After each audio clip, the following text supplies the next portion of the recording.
Are you okay? You probably clicked on this video and you're like, what the hell is she talking about? That's such a weird way to start this video. But do me a favor. Really sit with what I just asked you. Just really quick, hang in there with me. Are you okay? The majority of people, if you're watching this, you'll probably say, yeah, I'm fine, whatever, and you'll move on. But I do this exercise with my clients every time I see them. And as soon as they come into the session, I say, hey, how are you? And immediately the answer is, I'm good, I'm fine, I'm okay. And I say, is that your real answer or is that your conditioned answer? And they'll think for a second and they'll go, no, that's my conditioned answer. And I'll say, okay, what's the real answer? And then they'll dive in and they'll tell me what's actually going on. If you're watching this, you've probably done this too. And I've done this more times than I can count. For those of you who don't know me, my name is Bianca. I'm a licensed mental health counselor who specializes in cognitive behavioral therapy. I'm also the co-founder and co-host of the Evolve Ventures business and podcast. As a mental health counselor, this is something I see all the time. And like I said, this is something that I experience in my own life too, where we're so afraid of speaking our truth. We are so afraid of telling other people that we're struggling and that we're not okay. And we have to kind of just stick with the status quo of, yeah, I'm fine. Yeah, I'm all right. Yeah, there's this and there's that, but it's fine. Because we struggle sitting in our emotions. We struggle to really experience our true and authentic selves. We're so afraid of not being okay. We are so afraid of really being who we really are and embracing the experiences that we're actually experiencing, because there is this cultural narrative that nobody cares or nobody's going to care or nobody wants to hear about it. Just put on a happy face, pull yourself up by your bootstraps and just get on with it. This causes us to feel as though we're not okay as we actually are, that we're not supposed to actually be who we are. And it causes this disentanglement with self, meaning we become so detached from ourselves, so numb, so dissociated, so detached from reality, because we can't actually sit there and really feel whatever it is that we're feeling. We can't be in the essence of our own reality because there's this fear that I don't want to be a burden. I don't want to be a bother. I don't want to be unliked. I don't want to be problematic. I don't want to bring down their mood because I'm struggling. There's so many flaws in that thinking. There's so many.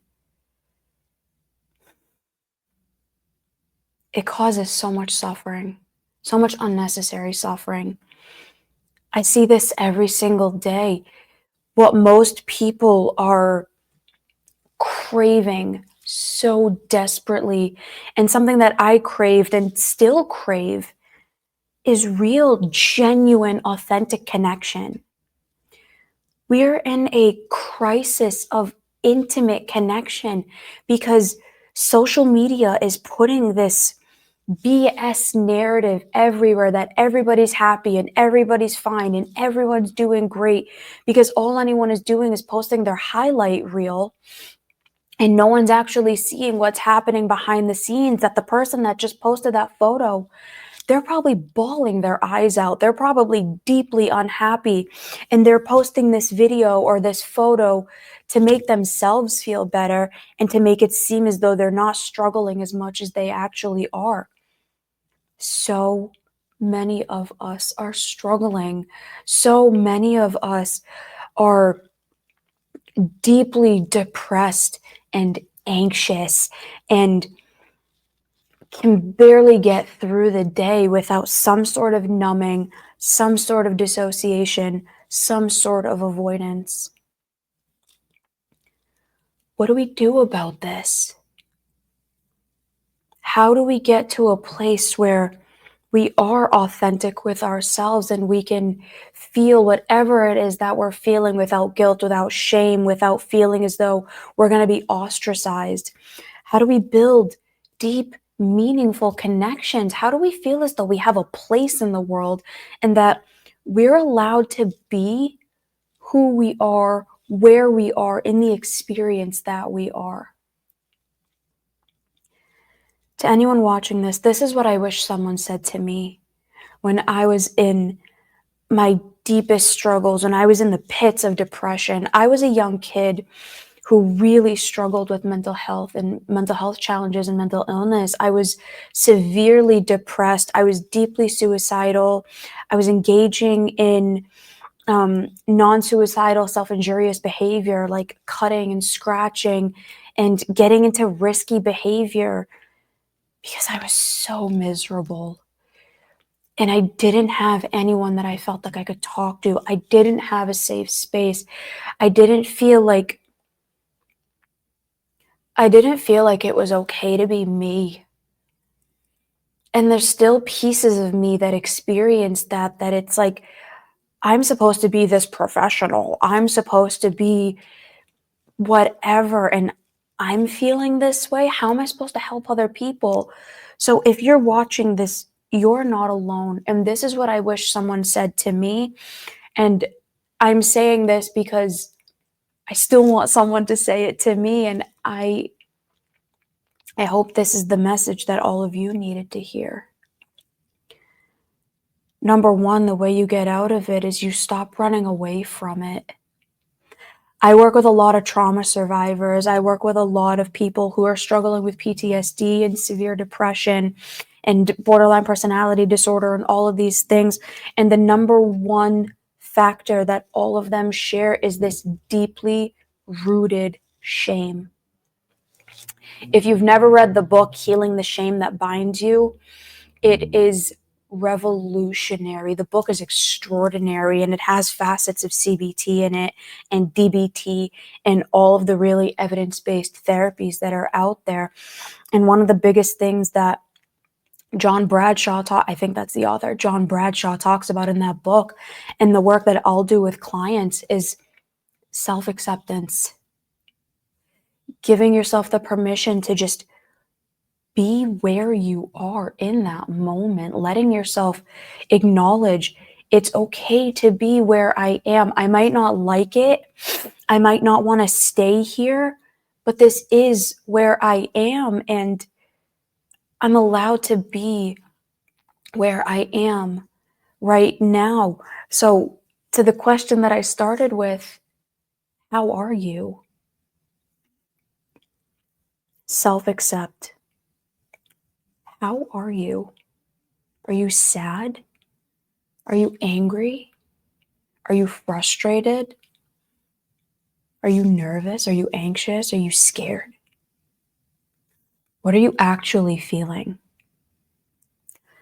Start there and let that be okay. When you can start accepting where you are, who you are, the mistakes you've made, the paths you've taken, the fact that maybe you're not where you want to be, and just accepting, okay, this is my truth. This is where I currently am. And I'm going to say it's okay, not because I'm going to stay here, but because I need to give myself the permission slip to be accepting and okay of where I am, because when I can accept it, I won't have that shame around it anymore. And when I'm no longer bound in shame, then I can take the steps forward to do something about it. Real change doesn't come from shame. It doesn't come from berating yourself into taking action. It comes from self-awareness, self-acceptance, and then self-improvement. You then take the steps. Once you can really sit in the truth of where you are and feel whatever it is that that feels like, it's not easy by any stretch. And this is something that I'm still learning to do, and something that I'm still practicing, and something that I'm still trying to master. But the impact that that has had in my life, when I can just sit there and say, okay, I'm feeling pain. I'm not okay. It reduces that sense of urgency that I need to get out of it. And when you're no longer in urgency, you can then take appropriate steps forward. And that's what I'll do with clients. Get grounded, get into a mode of self-acceptance, then move forward. This isn't easy, and this definitely isn't easy doing by yourself if you've never done this before. So if this is something that you want to learn how to do, if you want to be able to tap into self-acceptance, please send me a DM, follow me on social media, subscribe to this channel. I'm going to put more videos out on how to do stuff like this more tangibly, but let's work together. You don't have to suffer alone. And I wish I had somebody at the early stages who was able to guide me through this. But when I did find those people, it's the only reason I am where I am today, doing what I'm able to do today. And I'm not even close to where I'm going to be. And for every one of you, I know you're not anywhere close to where you could be.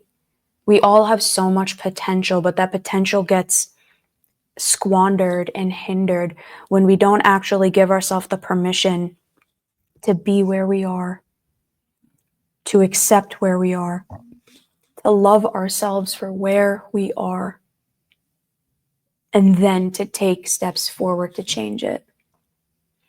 If this is something you are interested in doing, please reach out, and I look forward to hearing from you.